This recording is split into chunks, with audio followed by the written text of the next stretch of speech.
Welcome to Inspiring Teachers, a show bringing you classroom tips, motivation, and stories from successful educators. Join Tavis Bean and Danny Hogger as they explore the why of teaching.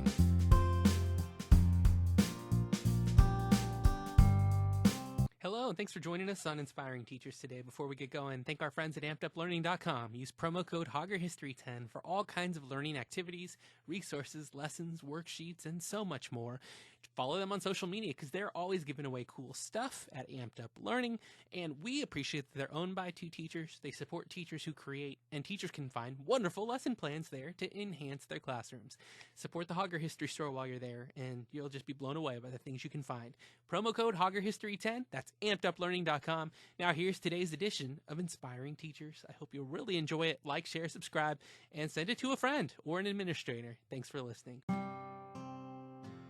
Oh, hello and welcome to Inspiring Teachers. It's 2021. I said hello and surprised myself like I wasn't sure what word was going to come out. And that's the way this was a good one. Yeah, it was. It could have been many other choices. And who knows which way the year will lead us. But I know that we're starting out with a solid foundation. Tavis Bean's here with me. Hi, Tavis. Hey, Danny. How you doing today? Doing really good. Thanks for asking. And our very first guest recording of the year is Dr. Laura Spencer. And this is a wonderful treat for us to have her joining us today. From stand-up paddleboarding to standing up for teachers in education, Dr. Laura, I know. Dr. Laura Spencer keeps her balance and goes wherever the flow takes her to amazing accomplishments. Plus, when you combine tech and empathy and innovation, that's a pretty good combo for this show. Welcome and thanks for joining us. Well, thank you. And Danny, I'm going to steal that later and redo my whole website now. Sometimes I'll write the intro and sometimes I'll improvise it. And when I write a good one, I'm like, this is what we should be doing. It should be all intros and then we're done. There we go. Everybody likes it. Everybody enjoys them. But thank you so much for joining us. My pleasure. So, there's so many things I want to ask you about. We usually start by asking how you arrived in education because you have so much diverse experience in military and tech and innovation in Southern California design. How did you come to the place where you are, where you're doing so many things? Tell us about some of those things. All right. You know, it's interesting. I think I always knew I was destined for education. I just took a different route to get there. Loved school growing up. I wasn't always I was a good student, but school wasn't always the place for me. You know, I cut school a lot. I did a lot of other things and just wasn't really engaged in it. And so when I got out of high school, I went to community college, which, woohoo, community college rocks. But I will tell you, for me, my struggle was at the time was oh my gosh, these were all the students that I didn't go on with in high school who are now sitting next to me in college, right? I grew up in a small town in Northern California and I just needed to get out. So which town was it? It was called Livermore. It's, I'm from Stockton. So okay, so we know. Yep, I'm from Atascadero. So see, we know how it is. So I walked out of class one day in October, beautiful October day, walked down to the Army recruiter and said, sign me up. Had no thought about what I was doing or why I was doing it. Went home and told my parents, hey, I joined the Army. I'm leaving in a couple months. So probably the best thing that could have ever happened because it really forced me to grow up and see the world differently. And I think that's one thing that a lot of educators don't get is most school teachers have been in school since they were 4 years old, right? You know, we started in preschool, we went to high school, this is pretty cool. We went to college, maybe we did post-grad, and then we went back into the classroom to teach. So for me, having that opportunity, and I got to live in Germany for 3.5 of those years before cell phones. So truly figure it out, Laura. If you don't sprechen Sie Deutsch, you got to figure out how you're going to get from point A to point B. How do I get my quarter pounder with cheese at McDonald's without the onions on it? I had to navigate all of that world on my own. So then when it brought me back to education, I realized there's something to be had here, right? There's something that needs to happen in school beyond just doing what we're supposed to do so that we can go get a good career. Because as I was out in the world, I just realized there were so many things I did not know, I did not understand. I was book smart. My mom used to say, you're the smartest person in the world when it comes to books, but you have no street smarts. And so it just really propelled me to think about how can I go back in education and maybe do what I love, but do it a little bit differently. And so that's kind of the roundabout way I went in education. My first year, what's funny is I taught in upstate New York, taught in the mountains in this little tiny town that had no stoplight, no fast food. They were farmers. They were generational farmers. Poverty was the way of existence for them. And so here comes this California girl with all these grand ideas of how I'm going to teach. I could not drive in the snow. I didn't know what farming was. The food showed up at the grocery store and that was the way of the world. And so those students really taught me that my view wasn't necessarily the right view. It was just my view. It was a view, right? And there were all these other viewpoints, which really kind of got me started on that whole empathy journey, which, has been going on now for 21 years that I've been in education. But like I said, I couldn't drive in the snow.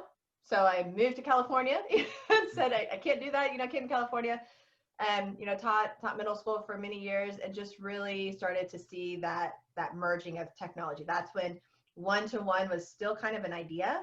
Desktop computers were still the thing. If you haven't heard of it, I was part of a program called LemonLink. It was one of the first one-to-one tablet programs in the nation. We actually devised our own, WinTerm tablet. So before iPads, before Android tablets, all that stuff, we had these little tablets we gave students to take home and learn with. And I realized what not to do. I mean, we created like a good generation of hackers and, and students who were figuring out how to get around the system because the system wasn't built for that, right? But so it's just been like this long journey of just having opportunity after opportunity, right? Because that landed me then into, become an instructional tech coach because you know what you're doing, which then landed into become a school administrator, which then become a district administrator, and it's how the world works, right? If you're open to experiences just find you and take you down a journey you never thought you'd go. And now I'm on this podcast. So, obviously led me in the right direction because here I am. Saying yes is such an important thing for our creativity to flow. So often when new things happen, we immediately no, that's a new idea. I don't like TikTok or whatever it is. Right. It's like, no, if you say yes to it, you're going to find a world of opportunities. Right. You don't have to stay there, right. And that's the thing, right? I'm like, try it. If you don't like it, no harm, no foul, but you're not going to know, right? When I grew up, I hated Brussels sprouts. So when I went to the restaurant and they said, our Brussels sprouts are amazing, it would have been so easy to just say, no, my mom did not know how to make Brussels sprouts. I'm not going to do it, right? Right. But lo and behold, now they put pancetta in it and it's amazing. And it's been a fabulous experience. But I just think so much of what we do is based in fear of not wanting to jump into those opportunities. And you're right. You just have to say yes. Let's roll with it. So I'd like to hear a little bit more about your empathy work. Can you explain what you've been doing in that domain? Because that really resonates with a lot of what I hold in value in and try to teach on this show as well. So there's two things that kind of brought me where I am. So I taught for years and then I became an instructional technology coach. And I remember the superintendent pulling me into his office and he's like, Laura, I know you want us all to be here. Like, I get it. And I want us all to be here too. But like some of us are way back here, some of us are here. And he's like, and you're just like trying to like force us all to the end of the line. And so he was talking about like a rubber band, right? We can only stretch so much. We stretch and then we kind of pull back a little bit, then we stretch some more, right? And we keep going. And so when I started really thinking about that, what I realized was when I was growing up, but probably you as well, we were always taught the golden rule, right? Do unto others as you want done unto yourself. And so I went to Catholic school, so I got like 13 years of that, big time. Right? So. It was like ingrained in everything you do. So everything I did as a coach was based on what I would have wanted, right? Mm-hmm. It was like based on like my needs to keep going and to push forward and to be like cutting edge and not what my teachers needed that I was working with.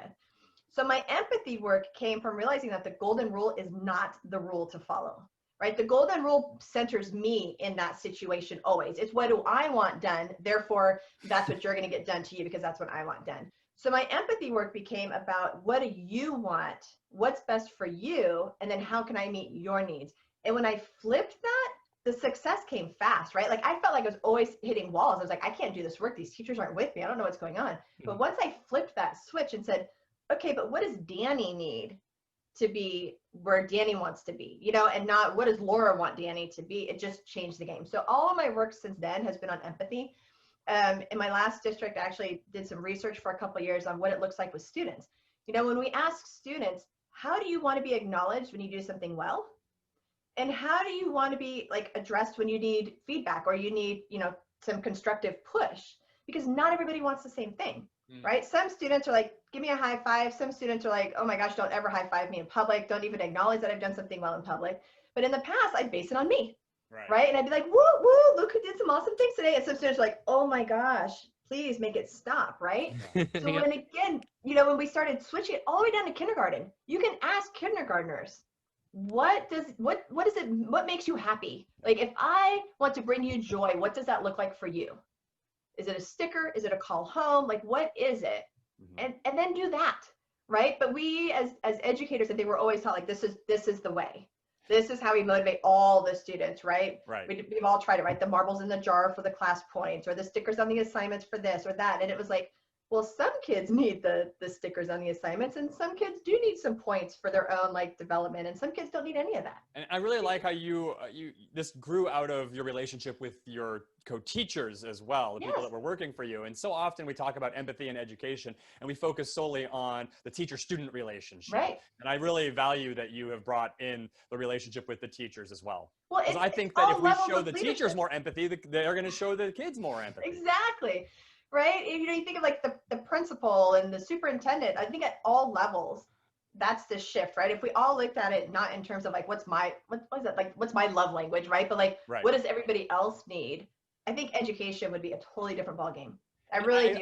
I think feel like with distance learning, we're kind of being forced into this new paradigm of empathy where I see my administration like having a hard time with something. And so often teachers are like, why can't they get it together? But right now we all kind of have this understanding of we're all kind of making this up as we go along right now. And we're doing our best. So hopefully if something comes out of this pandemic positively, we'll have a more empathetic attitude towards each other, both teachers and administration and teachers and students. I agree with that. If we're still trying to put in our classroom mission and framework and all aspects of our plans into this new format, good luck getting that to succeed in the same way and seeing the same metrics. And when I came into it, I just thought, this is different. So I will teach different. I will act differently.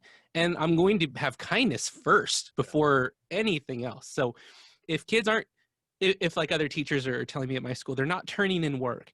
Okay, let's verbally assess them. Yes. Let's ask questions and hear answers and then find out where they're at and how can we reteach and teach better. And I'm having wonderful results so far. So, they're not turning on their camera. Why are we fighting that battle then? Mm-hmm. And yeah. also, what are we add winning? one more layer to this as well. I feel like we really need to have a lot of self empathy right now as well, because this new paradigm, I am failing constantly. I don't feel like I am as good a teacher as I used to be. And I need to remind myself, it's okay. I am trying my best. I know my motives are pure and I will fail a lot. And to give myself that empathy and space to be wrong is just, it's huge. Mm-hmm. But that goes against how we were raised, even as educators, right? Like, educators, firefighters, there's certain careers where it's like, it's in your heart to become that, right? Where you're just like, this is my calling. It's my passion. Therefore, I have to be the best at it. Other careers, you're like, oh, I could be a CPA. I'm kind of good with numbers. I don't know. Maybe some CPAs have like passion for it, but you know what I mean? Like I feel like since we're like a lot of us since like 4 or 5, like this is my calling.